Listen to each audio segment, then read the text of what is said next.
15절 17절 말씀 보면은 하나님을 아버지라 부른다는 말이 나옵니다. 아버지가 있으면 자식이 있는 것이죠. 자식이 있으면 또 아버지가 있는 것입니다.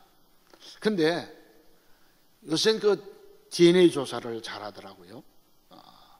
그래서 그 유전자, 이게 내 자식이냐 아니냐, 내 아버지냐 아니냐 하는 것을 정하는데, 이제 그 유전자가 부모와 자식이 같아야만이 그 유전을 받았다고 하는 것을 말하고 있는 것이죠. 예를 들면 우리 아버지 엄마가 크면은 자식도 크고, 근데 오늘날은 또 그렇지도 않더라고요. 아버지 어머니가 작은데도 자식은 또 큰 자식도 있더라고요. 하여튼 그게 평균적으로 그랬어요. 하여튼 부모가 자식이 키가 크면 크다. 그 다음에 병원에 가니까 꼭 물어봅니다. 혹시 가족 병력이 있습니까? 라고 물어보는데 저는 없습니다. 그래서 없다고 그러죠. 그 다음에 성격도 이제 부모의 그 많이 닮죠. 그래서 제가 늘 그런 말씀 드리죠. 아들 장가 며느리 데려오고 또 시집 보낼 때는 믿음 보지 마라. 뭘 보라고 그랬습니까? 성품. 물론 예수 믿는 거 전제를 하지만은 성품을 보라. 믿음이 있으면은 밑에 있는 돌을 다 보지 못합니다. 근데 이게 항상 있는 게 아니고 내려가거든요. 이렇게. 그럼 걸리는 거예요. 그래서 성품을 제가 말씀을 드린 적이 있는데, 하여튼 자녀는 부모의 모습을 많이 담는다는 것을 말씀하고 있습니다. 베드로후서 1장 3절을 보니까 우리는 하나님의 신성한 생명을 혹은 경건을 우리는 속했다.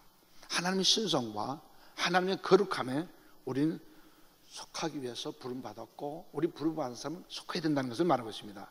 또 4절에 보니까 신의 성품에 참여할 자가 되게 하려, 저와 여러분들을 하나님의 성품, 신의 성품에 참여하기 위해서 우리를 부르셨다고 말하고 있는 것입니다. 내가 예수를 1년, 2년 믿어가면서 우리는 점점 신의 성품에 닮아가는 사람이 되어야 되는 것이죠.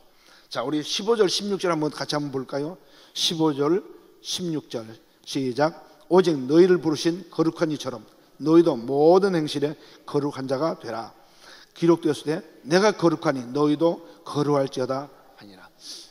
하나님께서 저와 여러분들에게 거룩하라고 지금 강조하고 있습니다. 그러면 거룩한 것, 이게 뭐냐? 죄 없는 삶을 말하는 것이냐? 물론 그렇습니다. 죄 없는 삶을 말하고 있는 것입니다. 그러면 우리가 죄를 안 짓느냐? 조금 마음을 놓을 수 있는 말씀을 제가 좀 드리죠. 우리는 죄를 전혀 놓을 수 있는 그런 존재들이 아닙니다. 하늘나라 갈 때까지 우리는 죄와 늘 관계를 맺고 있습니다.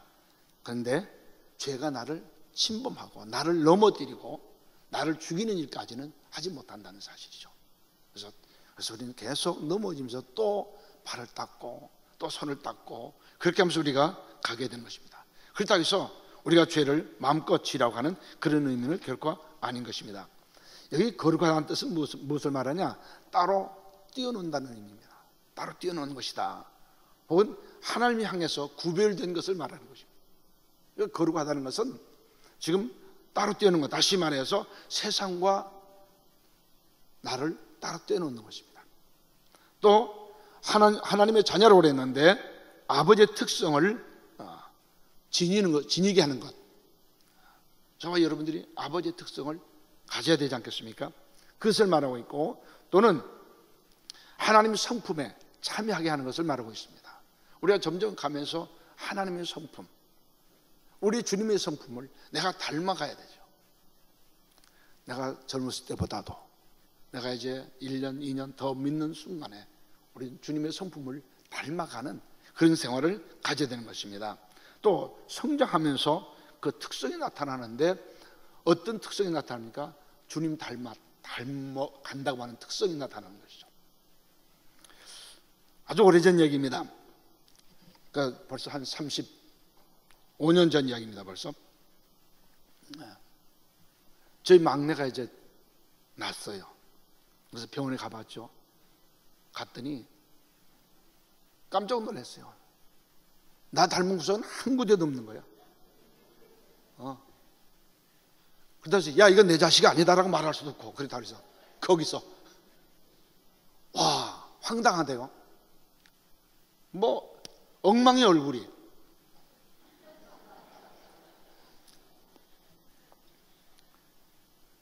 그렇다고 해서 말도 못하고 입을 꼭 다물고 수고했단 말도 못하고 속이 상했으니까. 근데 아기를 이제 나면서 기계를 잘못 돌려가지고 상처를 난 거예요, 얼굴에. 그러니까 그냥 얼굴이 붓고 막 그렇게 돼버린 거예요. 근데 난 그것도 모르고. 그런데 나중에 이제 붓기가 다 빠지고 이제 그러니까 점점 제 모습이 나와요. 어떤 저희 집안에 우리 그러더래요. 그런 말 하더라고요. 야, 너 어렸을 때하고 똑같다고 그래요. 그래서 기분이 굉장히 좋더만요.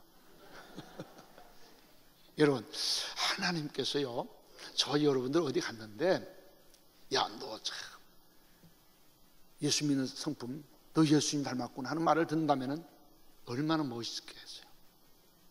저게 목사야? 하는 말을 듣게 된다면 여러분 얼마나 부끄럽겠어요. 우리 동기 목사 하나가 여기다 꼭 십자가를 붙이고 다녔어요. 근데 이 친구가 버스 타고 그때는 이제 자가용이 없었으니까 우리에겐 버스 타고 다니면은 꼭 안 좋은 소리를 꼭 하는 거예요. 쌍소리도 하고. 차라리 십자가를 안 달았으면 얼마나 좋겠어요. 거룩한 말을 하고 정말 다른 사람에게 모범이 되는 그런 생활을 하는 사람 옆에 가면은 예수 닮았다고 하는 말을 듣는다면 얼마나 멋있었겠어요. 지금 오늘 성경 말씀은 지금 거룩의 하나님의 속성을 우리가 가져야 될 것을 말하고 있는 것입니다. 내 하나님을 아버지를 부르는데 그 아버지를 닮아야 되지 않겠습니까?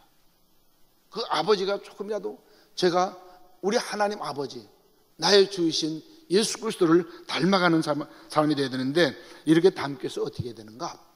13절 말씀 보시기 바랍니다.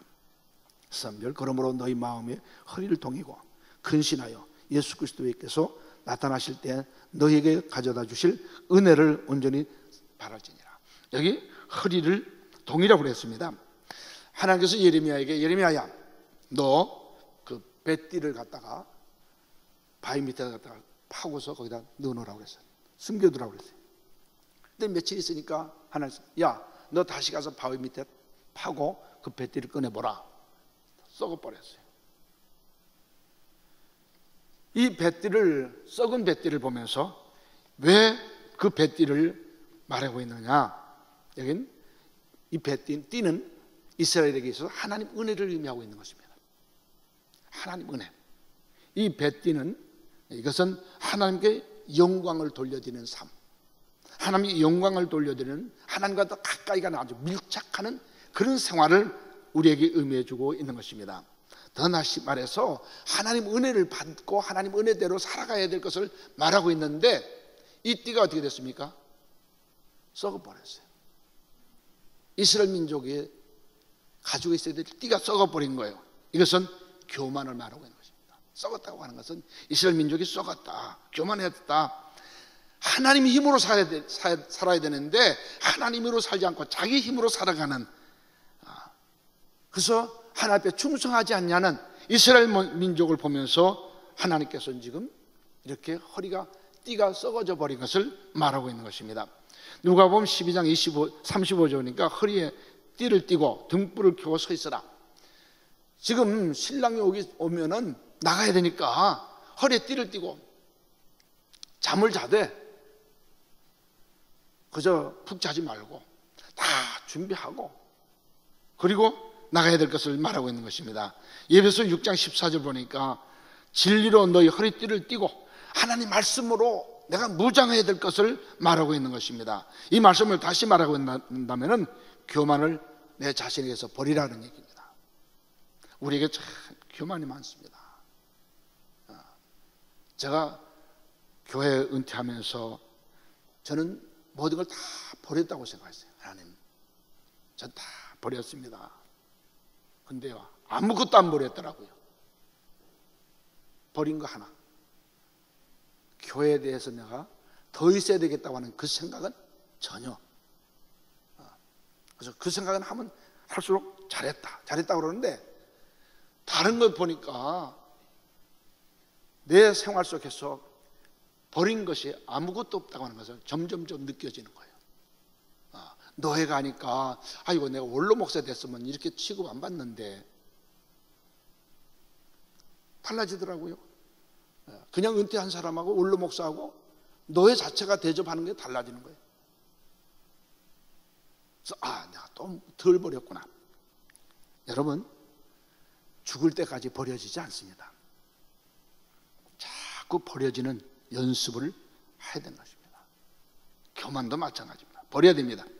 그리고 이 띠를 말하고 있는 것은 항상 예배하고 있으라는 거예요. 부를 때 예수 그리스도를 맞이할 준비.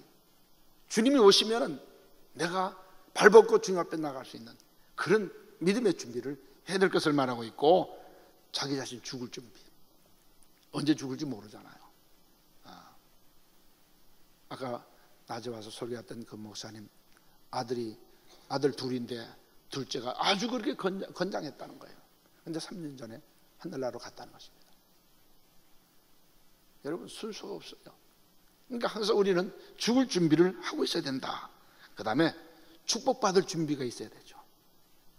어제 제가 그런 이야기를 한번 드린 적이 있어요. 부대에서 한 장교가 꿀을 길렀어요. 벌꿀을 길러가지고 이제 이제 다 따게 됐고, 그래서 장병들한테 병을 가져오라 했더니 각각 병을 가져옵니다. 어떤 장병은 요만한 거 가져오고, 어떤 장병은 요만한 거 가져오고, 어떤 사람은 바카스 가져오고. 그래서 가져온 대로 줬어요. 가져온 대로. 근데 이제 불평이 있기 시작합니다. 아니, 왜 난 조금 주냐? 여러분, 누구한테 불평하겠어요? 가져온 대로 준 건데. 잖아요? 꿀은 지금 많이 있어요. 근데 내가 가져간 병이 조그만 거 가져왔으니까 조그만 거에 채워주는 거죠. 하나님은 저와 여러분들에게 채워주시기를 원하시는 거예요. 네. 넘치도록, 흔들어서 넘치도록. 근데 문제는 내가 조그마한 것을 가져가니까 그게 채워지지가 않는 거예요. 하나님은 저와 여러분들에게 축복받을 준비를 하라고 우리에게 말씀하고 있는 것입니다. 그리고 진실해야 될 것을 말하고 있습니다. 띠를 진실. 네. 자, 우리 생활 모든 생활에서 하나 앞에 진실해야 될 것을, 참 바로 드러날 것을 갖다가, 저는 참 말을 너무 믿어버려서 그게 좀 험이기도 해요. 누가 말하면 그냥 그거 그대로 100% 믿어버려요. 속고 난 다음에 이거 속았구나. 근데 지금도 똑같습니다. 지난번 노예 갔더니 어떤 분이 막 얘기했는데 난 진실인 줄 알았어요. 그랬더니 장로님한테 물어봤어요. 장로님 어떻게 된 겁니까? 아니요, 아닙니다. 곧 내가 집에 가서 내가 돌아가서 누구한테 물어보기만 하면 당장 들통날 것인데 거짓말하는 거예요. 자기한테 유리하도록. 그래서 참 우리가 진실하게 산다는 것이 쉬운 게 아닙니다. 내 입에서 진실한 말만 한다고 하는 것이 그 쉬운 것이 아닌 것입니다. 우리는 진실한 말을 해야 될 것입니다. 그 다음에 우리의 신앙에 있어서 중심이 있어야 돼요. 흔들려서는 안 돼요. 무슨 말을 해도 내가 바른 신앙 안에 서서 가야 된다고 하는 것을 가져야 될 것이고, 그 다음에 이 띠를 말하는 것은, 이것은 마귀에게 틈을 주지 않는 것. 마귀는 저와 여러분들에게 계속 틈을 주려고 그래요. 그래서 틈만 조금만 보이면 그 속에 바로 차고 들어오는 거예요. 이게 마귀입니다. 그리고 결심해야 될 것을 말하고 있어요. 결심.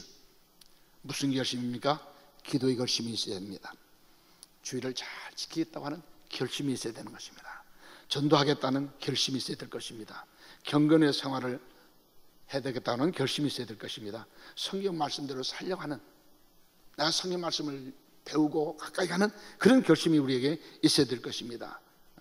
결심하고 나면 길이 열려요. 제가 젊었을 때 처음엔 방언하는 걸 2단시 했었어요. 근데 아니다, 이단시할 게 아니라 내가 한번 경험해봐야지. 나 파고들기 시작했습니다. 결심을 했어요. 그래서 씨름을 했죠. 하나님, 저한테 방 하나 안 주면 전 그냥 서로 올라갑니다. 보따리 쌀 준비했어요. 근데 농촌운동 갔다가 그 조그마한 교회에서 신학 공부도 안 했는데 저한테 전도사 하라 그래가지고 전도사, 저는 신학교도 안 가고 전도사 시작한 사람입니다. 그래서 근데 문제는 교인들이 다 방언하고 둘만 못하는 거예요. 남자 둘. 청년 하나하고 나하고. 나도 청년이었죠 그때. 근데 하나님 앞에 결심하고 아주 죽기 살기로 이제 끝장 봐야 되겠다 결심하고 들어가니까 바로 나오더라고요. 바로 방언이 나와. 그래서 공부할 때 친구들한테 네가 체험하지 않는 것 있다 없다 하지 마라. 네가 체험하고 난 다음에 그리고 그 말에 대해서 책임지고 이야기할 수 있다고 말을 했습니다. 예, 여러분, 우리는 결심할 때, 결심하면 하나님은 우리에게 길을 보여주시고 그 길로 인도하시더라고요. 그다음에 마음의 허리를 우리가 동해야 돼. 예, 다시 말해서 하나님 은혜를 우리가 늘 받도록 늘 간구함을 가져야 될 것이고, 하나님께 영광을 돌려드리기 위해서 하나님 앞에 정말 밀착한다고 그럴까요? 아주 가까이 조금도 떠나지 아니하는 그런 사랑, 하나님 능력과 하나님의 은혜를 사랑을 우리가 나를 통해서 나타나도록, 다른 사람이 아니라 저 여러분을 통해서 나타나도록 그렇게 해야 될 것입니다. 세상에서 성공하려면 결심이 필요해요. 카나다의 철강왕 킴스라는 분이 계셨는데 이분의 그 친구는 아주 방탕했어요. 방탕하면서 생활을 아주 못되게 살았습니다. 한 번에 이 친구가 자기를 찾아와서 이야기를 했습니다. 자네, 내가 말한 대로만 한번 살아보소. 그래서 자네가 그렇게 살았는데도 안 되면은 내가 자네한테 내가 얼마 주겠다고. 첫째, 주일을 성수하라. 두 번째, 11절 꼭 내라. 세 번째, 한 군데서 오래 있어라. 5년 후에 만났습니다. 그때 이미 이 친구는 사장이 되어 있었습니다. 친구 말을 듣고 그대로 실천했더니 그가 사장이 된 것입니다.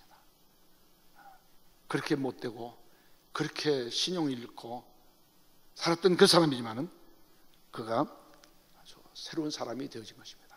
왜요? 어떻게 해서요? 결심을 했기. 내가 이렇게 살면 안 되고 하면 저 친구가 말한 대로 내가 한번 결심해 봐야 되겠다 해서 결심했더니 그렇게 되었습니다. 두 번째 보니까 거기 근신하는 생활을 하라고 했어요. 근신. 이 말은 방종하지 않는 생활, 정신을 바르게 살아가는 것을 말하고 있습니다.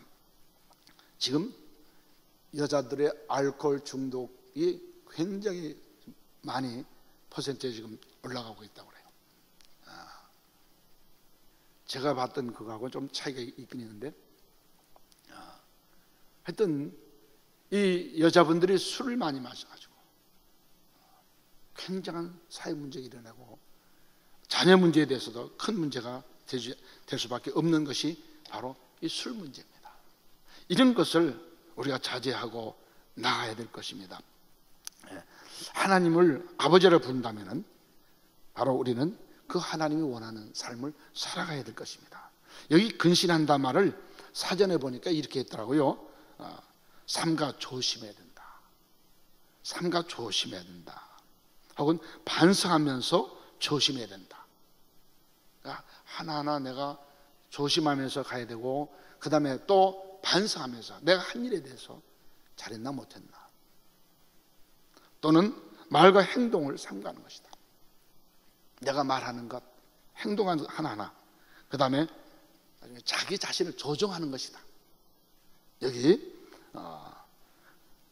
참 근신한다고 하는 것은 자기 자신을 조절하는 삶. 쉽지 않죠. 이것처럼 어려운 게 어디 있어요. 근데 성경은 우리에게 그렇게 하라고 말씀하고 있는 것입니다. 자제하는 삶, 시간에 대해서. 내게 주어진 24시간, 그게 다 내 거가 아닌 것입니다. 또 물질도 내게 줬는데 그 물질을 다 내가 가지고 사용하는 것이 아닙니다. 또는 재능, 그거 다 내가 사용하고 가는 것이 아닙니다. 이것을 내놓고 이걸 가지고 봉사하고 헌신하는 삶을 우리가 가져야 될 것을 말하고 있는 것입니다. 또 여기 근신한다고 하는 얘기는 주님의 재림을 바라는 것입니다. 내가 주님을 바라는 삶, 이것은 우리가 이 땅에 살아가면서 내가 어떻게 행동하느냐는 것도 여기서 나올 수 있는 것입니다. 순교 중요하죠. 그런데 순교보다 더 중요한 것이 있습니다. 그게 뭐냐면은 경건한 생활, 성결한 생활하는 것이 순교보다 더 어렵고 힘든 것입니다. 그런데 성경은 저와 여러분들에게 이 삶을 살라고 지금 말씀하고 있는 것입니다. 또 이 근신하는 생활을 뭘 말하면 훈련의 삶을 말하기도 합니다.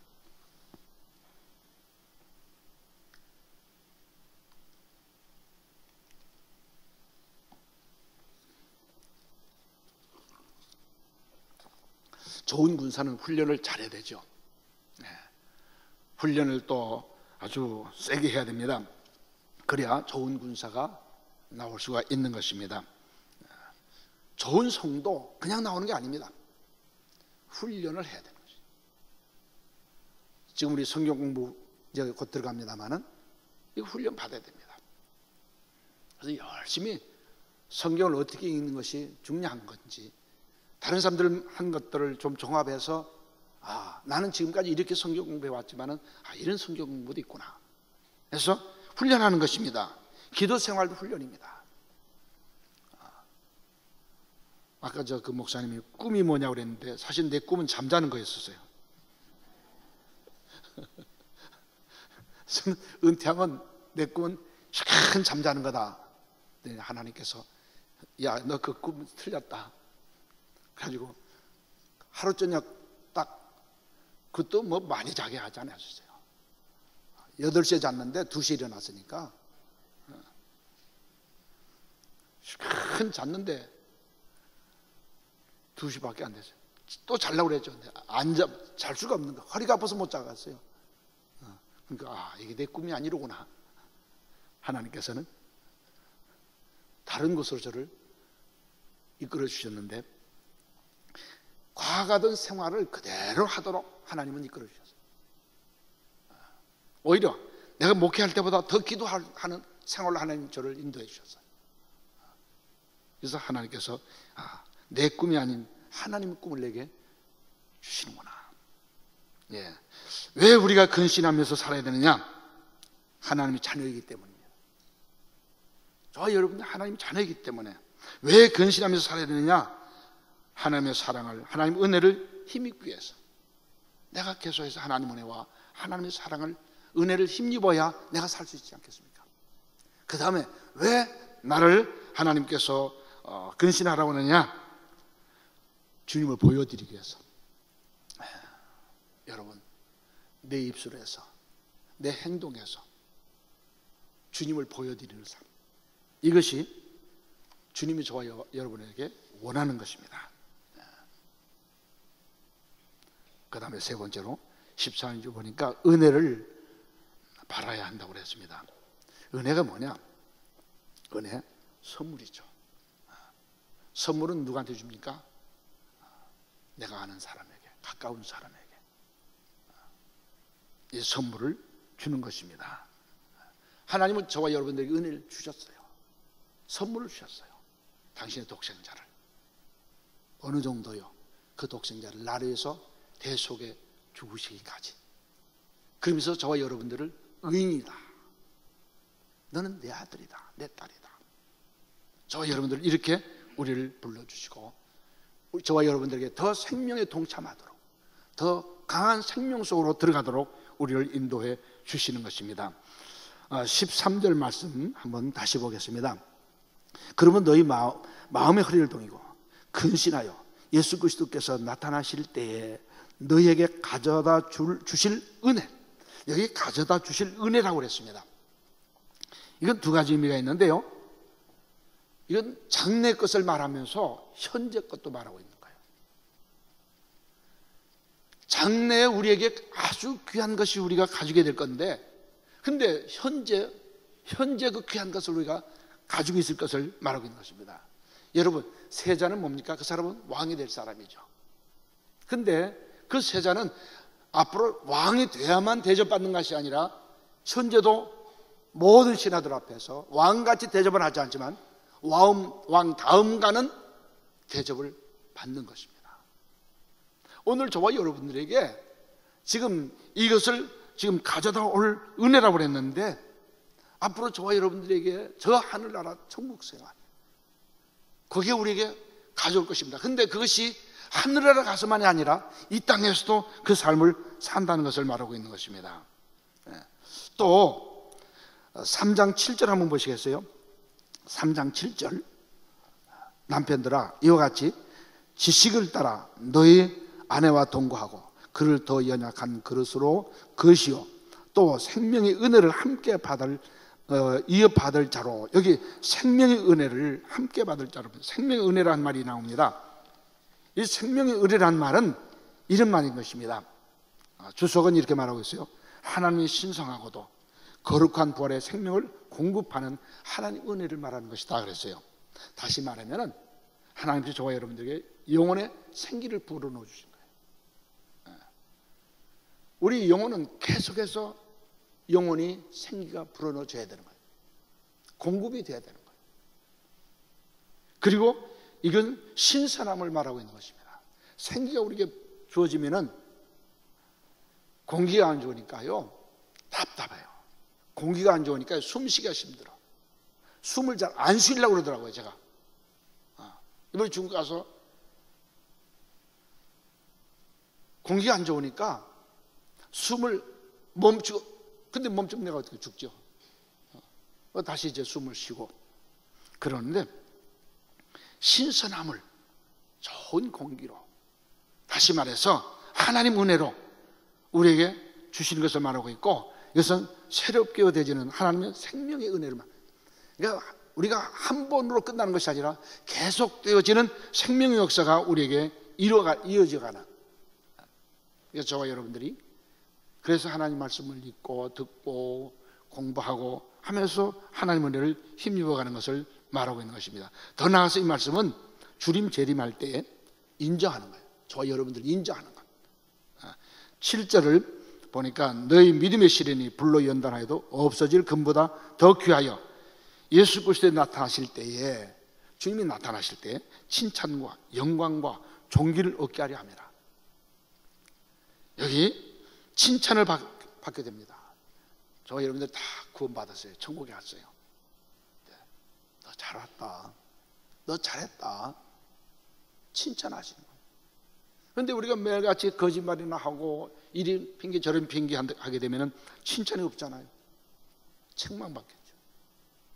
또 그건 부끄러운 구원이라고도 하죠. 그죠? 구원 받긴 받았는데 부끄러운 구원. 여기 가져올 축복은 축복의 삶을 의미하고 있는 것입니다. 주님과 함께 사는 것, 또 하나님을 찬미하면서 사는 것, 찬송하면서 사는 것, 영원한 세계에서 살아갈 것을 말하고 있고, 현세에서 감사와 평안한 삶을 살아갈 뿐만 아니라 이제 염려 근심 다 버리고 저 천국에 갔을 때 칭찬을 받는 그런 세계에서 내가 살아갈 것을 말하고 있는 것입니다. 주일날 목사님이 설교를 하시고 난 다음에 청절 향해서, 자, 오늘 예수 믿을 사람, 오늘 예수 믿고 구원받아야 될 사람들 손을 드십시오 그랬어요. 근데 이제 한 부인이 자기 남편을 처음 교회를 모시고 나왔어요. 어깨를 쿡쿡 찔립니다. 뒤에 앉아가지고 손 들으라고 이제 자기 부인한테, 저 남편한테. 근데 안 들은 게 끝까지. 그러니까 부인이 굉장히 속이 상했어요. 이제 차를 타고 집으로 가는 동안에 부인이 화가 나서 남편한테 물었습니다. 왜 당신 손 안 들었어? 이제 처음 교회 나온 남편이죠. 그랬더니 그 남편이 이렇게 말합니다. 여보, 그동안 당신은 크리스찬으로 살아왔고 나는 불신자로 살아왔어. 그런데 그동안 당신의 생활을 보면 나와 다를 점이 아무것도 없었습니다. 내가 카드놀이 하면 당신도 카드놀이 했고, 내가 술을 마시면 당신도 술 마셨고, 내가 댄스 파티에 가서 댄스 치면 당신도 댄스했고, 당신과 내가 다를 거가 아무것도 없는데 내가 힘들게 거기 왜 내가 앉아있느냐? 내가 왜 힘들게 거기에 또 나가서 집에서 그저 텔레비 보고 집에서 들어놓고 그저 낚시질 가고 그게 더 좋지, 답답하게 거기 가서 왜 내가 앉아있느냐 하는 그런 얘기였습니다. 여러분, 이 부인은 할 말을 잃어버렸습니다. 왜요? 하나님이 거룩하니까 너희도 거룩하라는 이 말씀을 전혀 귀에 담질 않았어요.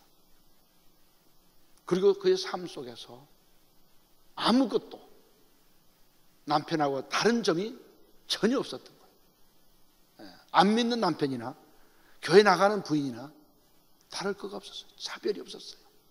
오늘은 저와 여러분들에게 내가 하나님을 아버지라 부르기 때문에, 내 아버지라 부르기 때문에 아버지신 그분을 닮아가는 모습을 가지라고 말이죠. 어떻게 해요? 허리를 동이면서, 허리를 졸라매면서, 다시 말해서 교만을 버리고 주님 맞이할 준비, 결심하는 그런 생활, 하나님 뜻이 나를 통해서 드러나는 생활, 그것을 우리가 해야 될 것이 말하고 있고, 근신해야 된다, 방종하지 말고 주님 오실 그날을 기대하면서 내가 준비하는 그런 삶, 그러면서 내가 주님을 맞이하되 훈련된 병사로서, 조금도 부족함이 없도록 훈련된 병사로서 내가 주님을 맞이할 준비를 가지고 있는 그런 삶, 그리고 은혜를 받는 삶. 이미 내가 은혜를 받았지만은 우리는 구원의 완성을 이루지 않았어요. 그러므로 구원의 완성을 이루기 위해서 인정해 주는 믿음, 주님이 인정해 주시는, 주님이 칭찬해 주시는 그 믿음, 그렇게 함으로 인해서 현재와 미래의 축복을 다 받아 누릴 수 있다. 현재도 축복을 받고 미래도 더 큰 축복이 우리에게 준비되어 있는데, 이 모든 것들을 우리가 다 가지고 주님과 더불어 살아가는 삶, 이것이 주님이 저와 여러분들에게 요구하고 있는 것입니다. 기도하겠습니다.